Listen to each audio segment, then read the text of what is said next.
Hello everyone, welcome to my channel Custis Mathematics and today I am going to discuss very important question for board examination from quadratic equation। बहुत ही ज़्यादा important question है, ये time का question है। Quadratic equation का सबसे important question इसको बोला जाता है। एक ये क्वेश्चन है और एक ये टैप वाला क्वेश्चन है। ये दो क्वेश्चन बहुत इंपॉर्टेंट है। आप प्रीवियस ईयर के जितने भी पेपर उठा के देखेंगे इस टाइप के क्वेश्चन पूछे हुए हैं और ऐसा क्वेश्चन जो आता है ना वो आपको 4 मार्क्स देके जाता है और बहुत ईजिली देके जाता है। सिर्फ इसमें कैलकुलेशन होती है। आप एक बार कॉन्सेप्ट समझ लिए ना तो आप इसमें फ्लाइट के क्वेश्चन पूछ ले, आपसे ट्रेन के क्वेश्चन पूछ ले, आपसे साइकिल बाइसिकल जिसके मन करे उसके क्वेश्चन पूछ ले, मोटर बाइक के पूछ ले, आप कर लोगे। क्लियर? तो बिना टाइम वेस्ट किए हम इसको स्टार्ट करते हैं क्वेश्चन को करना। In a flight of 600 km, an aircraft was slowed due to bad weather. If average speed for the trip was reduced by 200 km per hour and time of flight increased by 30 minutes, then find the original duration of flight. बहुत अच्छा question है। आपसे बोला है कि 600 kilometre की एक distance है। एयरक्राफ्ट ने अपने प्लेन की स्पीड को, फ्लाइट की स्पीड को 200 किलोमीटर पर आवर से रिड्यूस कर दिया। ठीक, और रिड्यूस क्यों किया? बैड वेदर की वजह से, खराब मौसम की वजह से अपनी फ्लाइट की स्पीड को कम कर दिया। तो ये बिल्कुल लॉजिकल है कि अगर आपकी फ्लाइट की स्पीड कम हो जाएगी तो आपके डेस्टिनेशन पे पहुंचने की टाइमिंग बढ़ जाएगी। क्लियर? जैसे आप बाइक चला रहे हो, क्लियर, आप 50 किलोमीटर पर आवर से चल रहे हो और बारिश का मौसम है, आप बारिश के मौसम की वजह से आपने अपने बाइक की स्पीड कम कर दी, अप्रॉक्सीमेट 35 किलोमीटर पर आवर कर दी।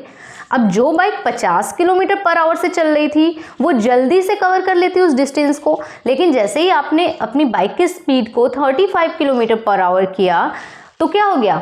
आप जिस डेस्टिनेशन पे पहुंचने वाले थे अगर आप 15 मिनट में पहुंचते तो अब क्या होगी? आपकी ड्यूरेशन बढ़ जाएगी।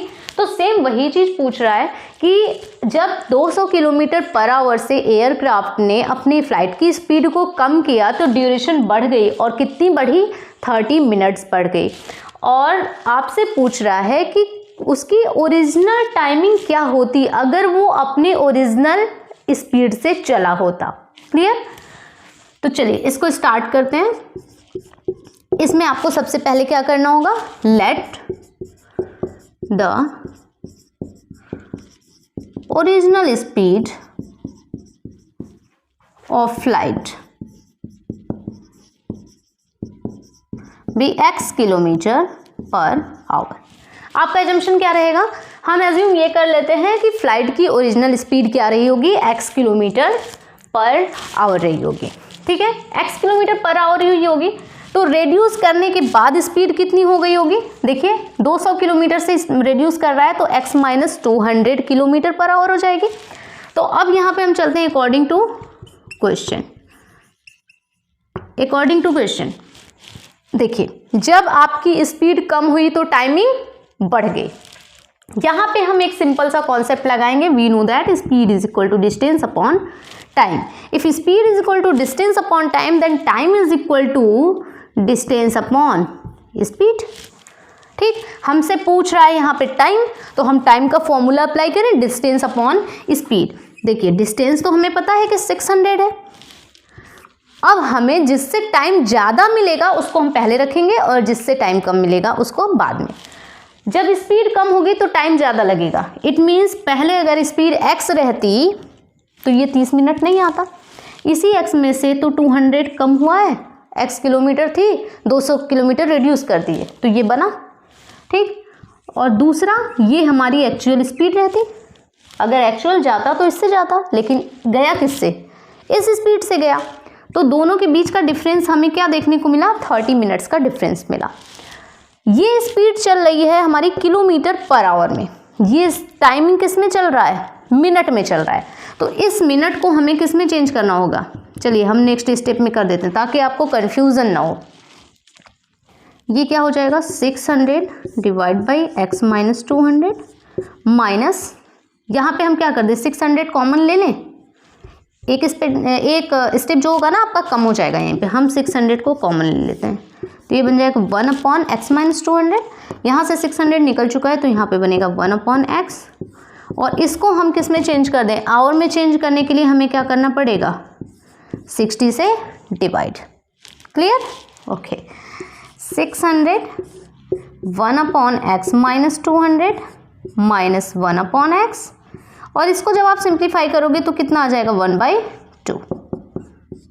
क्लियर? 0 से 0 कैंसिल, 3 से 2 कैंसिल। इतनी बात आ गई समझ में? इस 600 को हम इधर ट्रांसफ़र कर देते हैं तो हमें हमारे पास यहाँ पे क्या बच जाएगा, x minus 200 minus 1/x is equal to 1/1200। I hope इतनी बात आपको समझ में आ गई होगी। थोड़ा क्लियर लिख देते हैं, ठीक? इतनी बात आपको समझ में आ गई होगी। क्लियर है? अब हमें सिर्फ इसको सॉल्व कर देना है, ठीक? तो सबसे पहले हम कैसे सॉल्व करेंगे, हमें लेना होगा इनका एलसीएम। तो जब हम एलसीएम लेंगे तो हमें क्या मिलेगा, x माइनस 200, और ये क्या हो रहा है, इसको हटा देते हैं। देखिए x माइनस 200 और यहाँ होगा x, ठीक? x माइनस 200 से x माइनस 200 कैंसिल होगा तो बचेगा क्या, x, और x का 1 में मल्टीप्लाई करेंगे तो क्या बन जाएगा, x। क्लियर? x से x कैंसिल होगा तो बचेगा x माइनस 200, x माइनस 200 का 1 में मल्टीप्लाई होगा तो क्या बन जाएगा, x माइनस 200। बाहर साइन क्या है, negative. Clear? Is equal to क्या है, 1/1200। समझ में आ रही है बात आपको? बिल्कुल। अब देखिए इसको हम ओपन कर देते हैं। ओपन करेंगे तो ये क्या बन जाएगा, x minus x minus minus plus 200 divide by x into x minus 200 is equal to 1/1200। इतनी चीज़ क्लियर हो गई? अब देखिए बहुत सिंपल सी इक्वेशन आपके सामने आने वाली है। x से x हो गया कैंसिल, तो ये सीधे आपके सामने आया 200 divide by x minus 200 is equal to 1/1200। Clear? अब आपको कर देना है क्रॉस मल्टीप्लाई, ठीक है? क्रॉस मल्टीप्लाई जब आप इसका इसके साथ करेंगे तो क्या बन जाएगा, एक्स स्क्वायर माइनस 200x, और इसी का मल्टीप्लाई 1 में हो रहा है तो एज इट इज़ आपका रह जाएगा। इधर आपने मल्टीप्लाई किया तो क्या हो गया, 12 2 जा 24, और 24 पे कितने जीरो आ गए, 4 जीरोस। क्लियर? ये बात आ गई समझ में? अब ये बिल्कुल एक सिंपल सी क्वाड्रेटिक इक्वेशन बन रही है। देखिए एक्स स्क्वायर माइनस 200x, और इधर आ जाएगा माइनस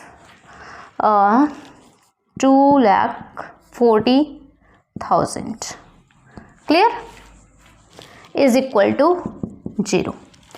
अब इसको सॉल्व करने के आपके पास दो ऑप्शन है। फर्स्ट वन इज दैट आप इसको क्या कर दो, मिडिल टर्म को स्प्लिट करके आप ले आ सकते हो, और सेकंड ऑप्शन आपके पास है कि आप क्वाड्रेटिक फॉर्मूला का यूज़ कर दो, -b plus minus √b square minus 4ac divide by 2 है।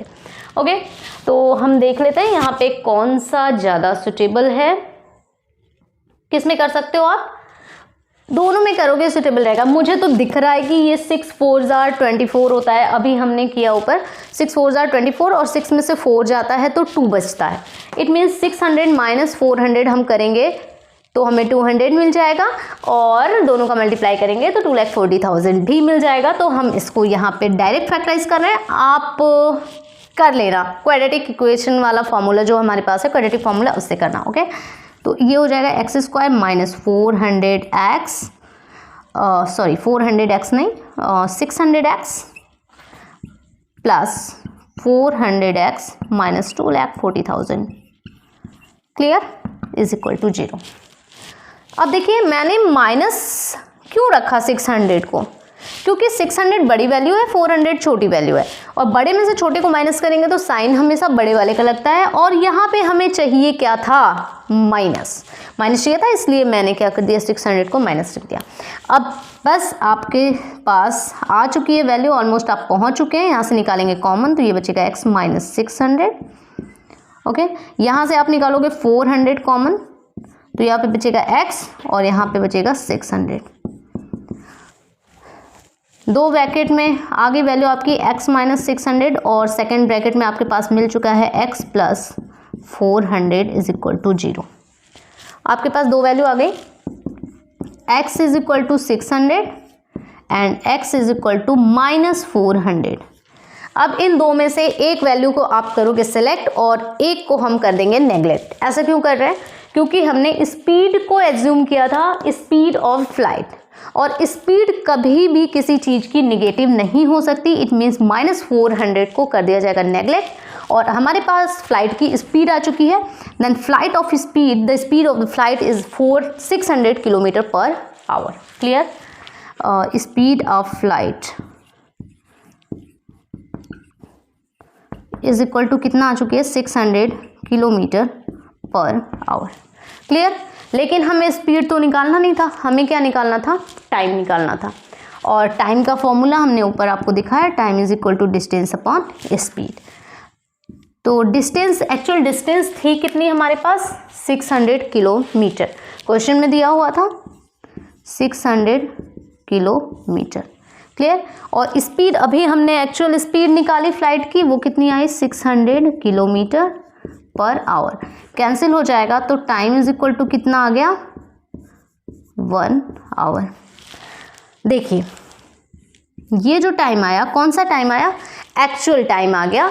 अगर फ्लाइट अपनी actual speed, it means 600 kilometre per our से चली होती तो वो अपने डेस्टिनेशन पे 1 घंटे में पहुंच जाती। लेकिन स्पीड क्या हो गई थी फ्लाइट की? 200 किलोमीटर पर आवर कम कर दी गई थी, और कम कर दी गई तो अब फ्लाइट कितनी देर में पहुंचेगी? 1 घंटे 30 मिनट में पहुंचेगी। आई होप फ्लाइट का आपको ये क्वेश्चन समझ में आ गया होगा। तो अब हम नेक्स्ट वीडियो में टैप वाले क्वेश्चन करेंगे, वाटर टैंक वाले क्वेश्चन करेंगे। तब तक के लिए बाय बाय, थैंक यू।